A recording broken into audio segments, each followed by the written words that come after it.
یاد رکھیں وہ لوگ جو مسجد کے اندر پیر دراز کر کے بیٹھ جاتے ہیں، حضرت ابراہیم ابن ادہم رحمت اللہ تعالی علیہ ایک رات عبادت کرتے کرتے تھکے تھوڑے سے، تو تھکاوٹ کی وجہ سے آپ نے مسجد کی دیوار کو ٹیک لگا کر پیر لمبا کر دیا۔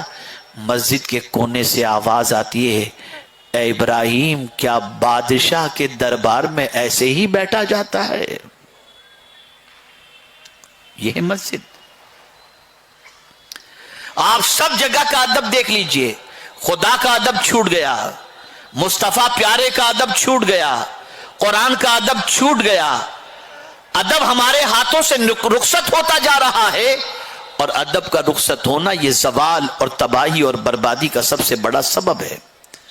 غوث پاک کو مقام اللہ نے اتنا بلند و بالا کیوں عطا فرمایا کہ ان کی محبتوں کا چراغ صدیوں کے گزر جانے کے باوجود بھی لوگوں کے دلوں کے اندر موجود ہے۔ آئیے میں سمجھاتا ہوا چلوں۔ سیدنا غوث الثقلین رضی اللہ تعالیٰ عنہ کے کلاس فیلو دو ساتھی تھے۔ ایک بزرگ کے بارے میں مشہور تھا کہ کبھی کبھی وہ اپنے گھر کی کھڑکی کی طرف آتے ہیں اور اپنا جلوہ دکھاتے ہیں، اس وقت جو بھی لوگ مانگتے ہیں اسے وہ عطا کر دیتے ہیں۔ سیدنا غوث الثقلین رضی اللہ تعالی عنہ اپنے دونوں دوستوں کے ساتھ ان کی زیارت کے لیے جاتے ہیں۔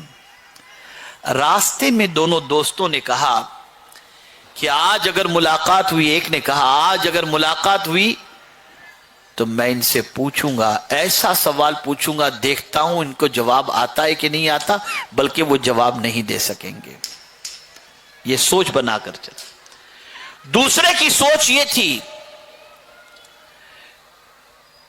کہ میں دیکھتا ہوں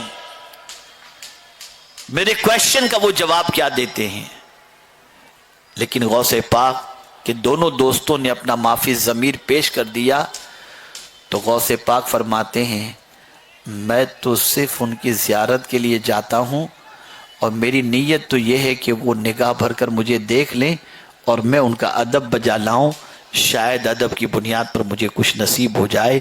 جیسے ہی تینوں پہنچے تو پہنچنے کے بعد وہ بزرگ پہلے کو دیکھ کر فرماتے ہیں تو مجھ سے ایسا سوال پوچھنا چاہتا تھا جس کا میں جواب نہیں دے سکنے والا تھا، تیرا سوال یہ تھا، اس کا جواب یہ ہے، لیکن میں تیرا انجام دیکھ رہا ہوں کہ تو دنیا میں ڈوب کر کے مر جائے گا۔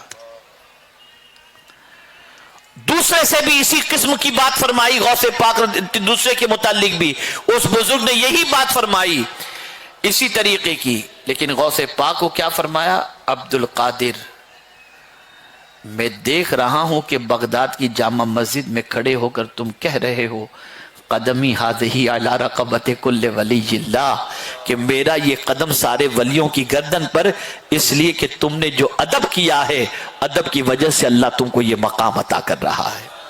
یہ ہے ادب۔ ہماری قوم سے ادب رخصت ہو رہا ہے، ہماری قوم بے ادب ہوتی جا رہی ہے۔